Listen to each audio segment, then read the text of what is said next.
Today's the day. Exactly 10 years ago, I started YouTube, and I've been active on YouTube for a decade. Okay, if you want to be technical about it, I did have a previous account, like 2006, 2007-ish, and the only video I posted back then was a video of me in the backyard woods jumping over a river. It was more like a creek, but I thought it was badass because I was like 16, 17. But then I took it down because I felt weird about it, you know, putting personal stuff. But now it's like, I could do this, and I rebranded myself as Scottymcgeester, so technically my 10-year anniversary is already long gone. But for argument's sake, June 17th, 2008 was the first video I uploaded. And that video was actually an advertisement. It was an advertisement for a website called youngwritersonline.net. I was a member of that, and they needed someone to advertise the site to attract new writers, and I was like, I got an idea, I'll make a video. Also, technically, you could count like a couple years that were taken off because I was trying to do another channel called Dapper Dude. So, fuck it. It's been 10 years. Okay. I have many videos, especially my first few videos, that I'm really embarrassed about, to the point where over the years I've actually unlisted them so you can't actually see them. They're still in my little creator studio, but you can't actually view them because I was like, nope. I was really awkward in that. Just the way I didn't like anything. I didn't like the way I talked. The quality was really ghetto, and it was just really bad. Hello, fellow watcher of YouTube. My name is... The name's Bond. James Bond. Well, no, actually. I wish though. My real... Jesus Christ. And that video was just, it didn't have my face on it. I was just narrating, and it had pictures. And it was this really preachy video about...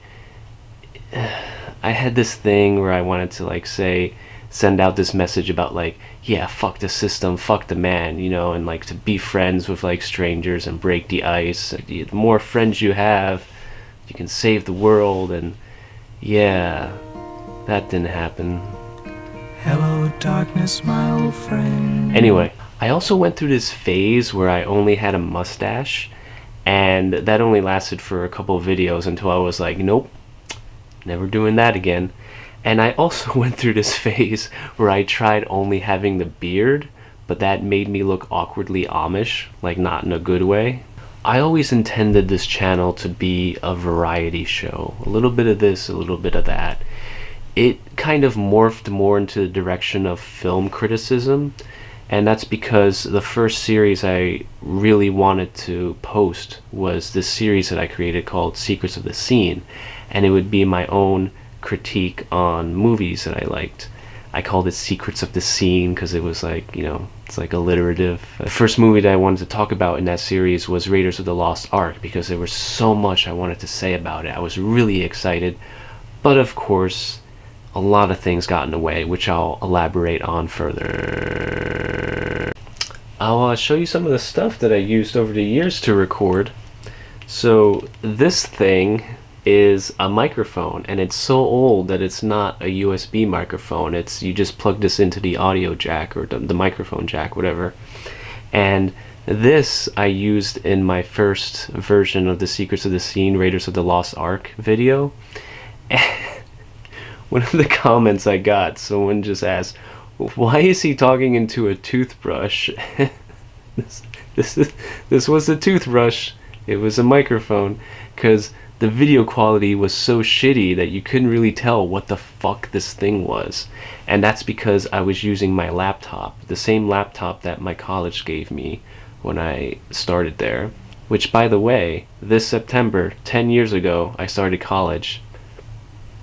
How about that for an existential crisis? Then for the longest time, I had this little guy, this Nikon Coolpix. This little motherfucker, I did so much with this guy. I recorded all the Humans vs. Zombies video. I think like 90% of them. I think the more recent ones I used another camera, which I'll show you. But yeah, I did a lot with this little guy. I just used him and abused him that came out wrong. Then after I graduated, I had this guy, another Nikon. The zoom on this baby is like, holy shit. It's a fucking erection right there.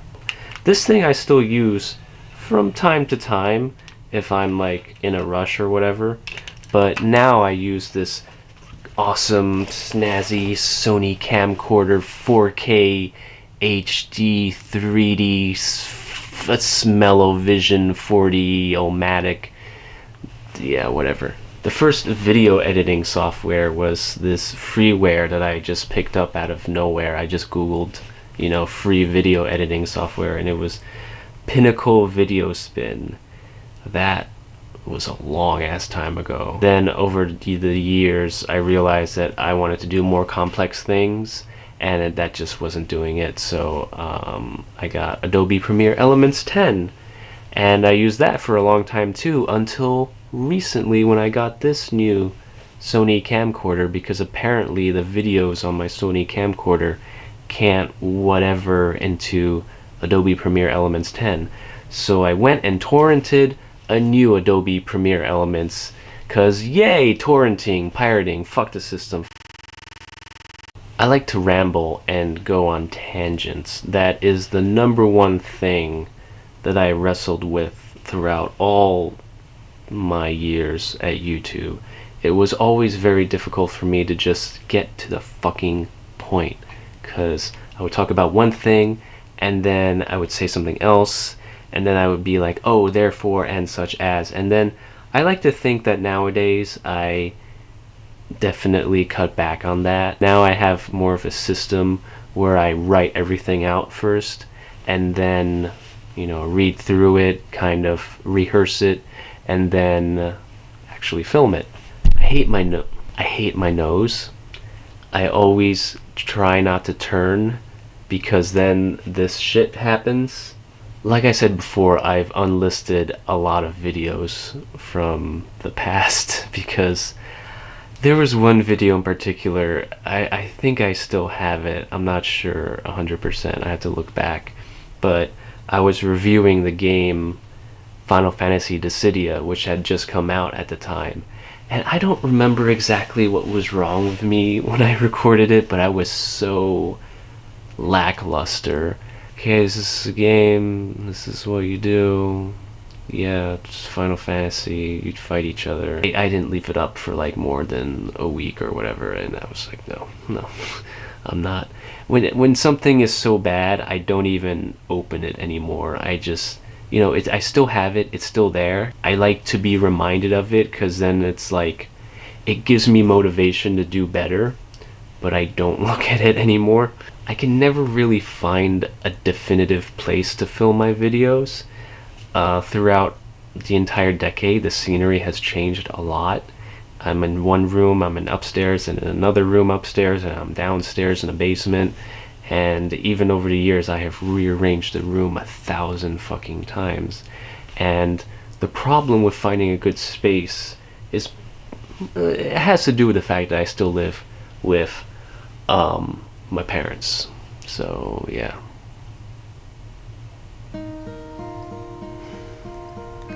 Hello, darkness, my old friend. I don't like my voice. I really don't, which is an odd thing to say, because as a YouTuber, you really have to get used to your voice. You know, the thing about me is that I hate a lot of stuff about myself, but I, one, don't really show it unless I just flat out admit it, like I'm doing right now. And two, I just push through it, because it's like my desire to make videos, my desire to do whatever, surpasses the fact that I fucking hate myself, or like I hate how I sound, or I hate how my nose looks and stuff like that. I can just plow through that and post it and then be like, not looking at that again. But I imagine my inner voice so differently than how I actually sound. I sound like much more animated or dashing or whatever, and then when I actually look at a video of myself, it's like, wah. It's weird though, because I've experienced some contradictory moments with my voice over the years, because I grew up in an all-boys Catholic school, so I actually spoke at Mass. They thought that I had a good narrating voice for Mass. Then around the same time, I was also doing volunteer work, tutoring kids, and there was one day where I was reading them a book, and this one girl was like, "Can you just stop reading, please?" And I'm like, "Oh, why? You don't want to do this?" And she's like, "Nah, your voice is so boring." And I was like, "Okay." Hello, darkness, my Alright, enough of that. I don't really like to acknowledge the Dapper Dude channel, and yet it's still there, and I'm not gonna delete it. I just not gonna do anything with it anymore. I'm really embarrassed about this short film that I did in my other channel, Untitled Independent Film Group. The video is called Study Hours.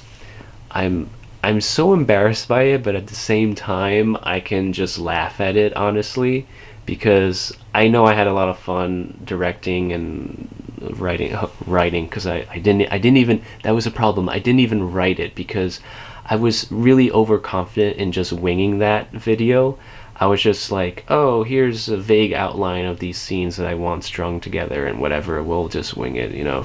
I had filmed other videos before, and I was just too confident about it, and when we were actually doing it, that's when I realized my book was upstairs. It fell out of the shelf, and someone wrote in it. And someone grabbed my neck. I don't know what's going on.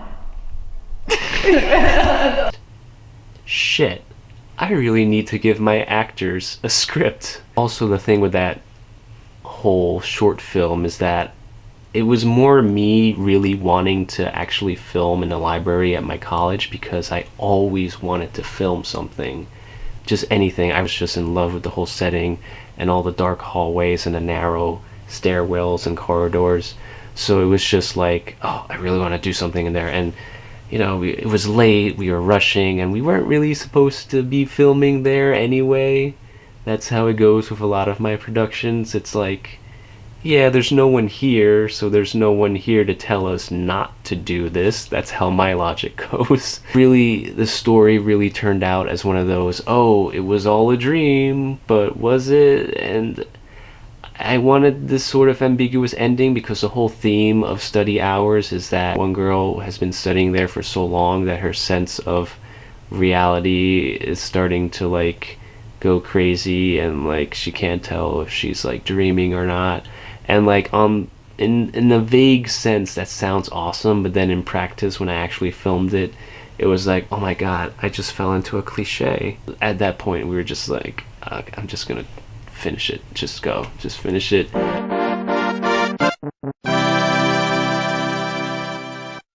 Here are my most viewed videos. I listed the videos that reached the 1,000 mark and onward, so we'll start from the lowest. What if Don Davis and David Arnold composed music for Trigun? 1,024 views. Live and Let Die music video. 1,267 views. This one just totally, like, right as I was compiling this list, I was like, oh. Michael Bublé sings Billie Jean, 1,434 views.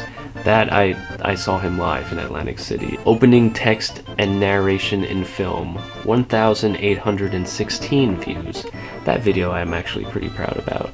Fantasy Book Review, Book of the Week Special, Part 1, 2,199 views. That video was one of the ones that I unlisted because I was really embarrassed about, but after having seen that it's in one of the highest viewed videos that I have, I decided to make it public again, so I'm not gonna watch it again.